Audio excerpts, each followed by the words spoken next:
व्रत के दिनों में ना बहुत से लोग ऐसे होते हैं जिनके पास खाने के बहुत कम ऑप्शंस होते हैं, मतलब कुछ ना कुछ चीज़ों में। जैसे मेरी खुद की मम्मी हैं, उनके साथ बहुत सी चीज़ें ऐसी होती हैं जो उन्हें ये नहीं खाना वो नहीं खाना, लेकिन ये एक ऐसा सीड होता है ना जिसके साथ कोई मतलब कोई चीज़ ऐसा कोई इसमें निकाल नहीं सकता है कि हम ये नहीं खा सकते हैं।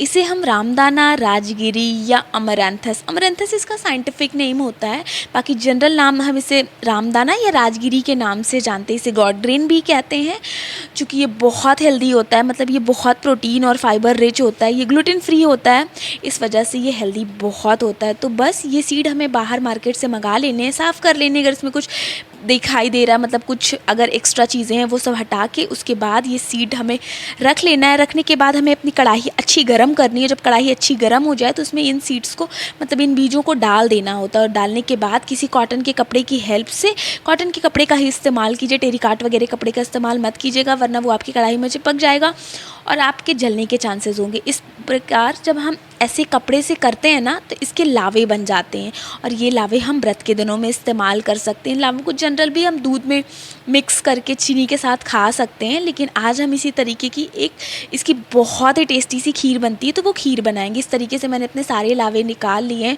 और हाँ, अगर आपने कोई चूड़ी, कोई चुल्ला या कुछ भी ऐसा कड़ा वगैरह पहना है तो वो हटा दीजिएगा, वरना आप जल सकते हैं। इसके बाद फिर हमारे लावे बिल्कुल परफेक्टली निकल गए हैं। इसके बाद हमने कढ़ाई में डाला है 2-3 चम्मच तक घी। उसके बाद ये लावे हमने उस घी वाली कढ़ाई में डाल दिए और इसे 1 से 2 मिनट तक भूनना होता है। किसी भी महक का इस्तेमाल नहीं करना होता है, कुछ भी ज़्यादा नहीं करना होता। बहुत ही हल्के से लावे होते हैं, ज़्यादा अगर हम इसे भूनेंगे तो ये जल जाएंगे। इसके बाद हमने बॉईल किया हुआ मिल्क का इस्तेमाल किया है इसमें, जो कि फुल क्रीम है, इसमें मलाई वगैरह भी पड़ी हुई है।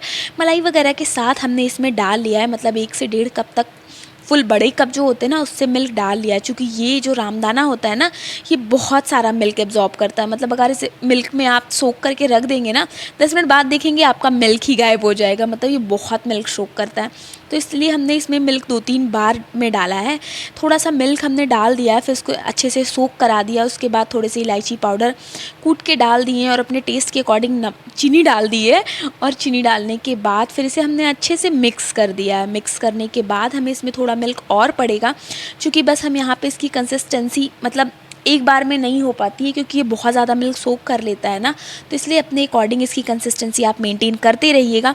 उसके बाद यहाँ पे मैंने थोड़े मिल्क का इस्तेमाल और किया है। और मिल्क कभी भी किसी चीज़ में आप ऐड करें तो एक बात का ख्याल ज़रूर रखें, अगर आप दूध से बनी हुई कोई भी चीज़ बना रहे हैं तो दूध एक बार उबाल पहले ज़रूर लें।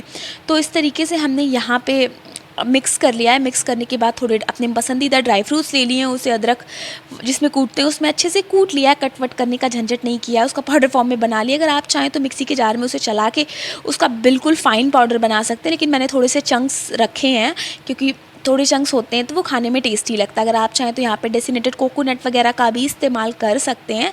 मैंने यहाँ पे बस काजू किशमिश वगैरह, बादाम वगैरह ही डाला था, और इसकी कंसिस्टेंसी थोड़ी गाढ़ी लग रही थी, तो मैंने यहाँ पे हाफ़ ग्लास तक मिल्क और ऐड कर दिया है। और उसके बाद इसकी कंसिस्टेंसी एकदम परफेक्ट है। और इसने स्टार्टिंग में इतना मिल्क सोक कर लिया है ना कि अभी क्या ही मिल्क सोक करेगा, मतलब हर चीज़ की कैपेसिटी होती है ना। तो राइट नाउ ये इस स्टेज में है कि अभी इसे कोई मिल्क सोक नहीं करना है। आप फाइनल जो मिल्क डालेंगे वो आपकी प्रॉपर कंसिस्टेंसी देगा। तो बस अब हमारी खीर बन के तैयार है, तो अब फटाफट हम इसे सर्व भी कर लेते हैं। और सर्व करने के बाद ऊपर से थोड़े ड्राई फ्रूट्स डाल देते हैं, अपने पसंदीदा जो भी ड्राई फ्रूट्स आपको पसंद हो आप उसमें ये इस्तेमाल कर सकते हैं। इस्तेमाल कर मतलब डालने के बाद ये बहुत ही टेस्टी सी खीर बन के तैयार है। ये व्रत स्पेशल खीर है, मतलब ये किसी भी व्रत में खाई जा सकती है। इस डिश के साथ कोई भी ऐसी ना नुकुर नहीं हो सकती कि हमें ये खाना पसंद नहीं है, हम व्रत में ये खाते नहीं हैं। ये ऐसी डिश है कि जिससे तो जनरल व्रत में खाया ही जाता है, मतलब इसके साथ आप कोई एक्सक्यूज़ नहीं दे सकते हैं कि ये पर्टिकुलर डिश हम इस व्रत में नहीं खाते हैं, या बहुत से लोगों का होता है। मैं किसी और का क्या बोलूँगी, मेरे घर में मेरी माता श्री का ही ऐसी चीज़ें होती हैं कि उन्हें ये नहीं खाना वो नहीं खाना, तो इसलिए ये भाई मेरी मम्मा आप भी खा सकती हैं।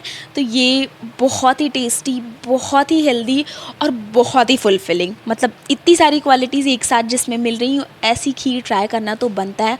और ये व्रत स्पेशल भी है, नवरात्रि का व्रत हो, एकादशी का व्रत हो, या जनरल हम जो वीक वाले मतलब मंडे का फास्ट करते हैं या थर्सडे का फास्ट करते हैं, तो उन दिनों के लिए भी ये बिल्कुल ही परफेक्ट सी खीर है। तो अगर आपको ये रेसिपी अच्छी लगती है तो प्लीज़ इसे अपने फैमिली फ्रेंड के साथ शेयर कीजिएगा और मुझे कमेंट करके ज़रूर बताइएगा कि आपको कैसी लगी।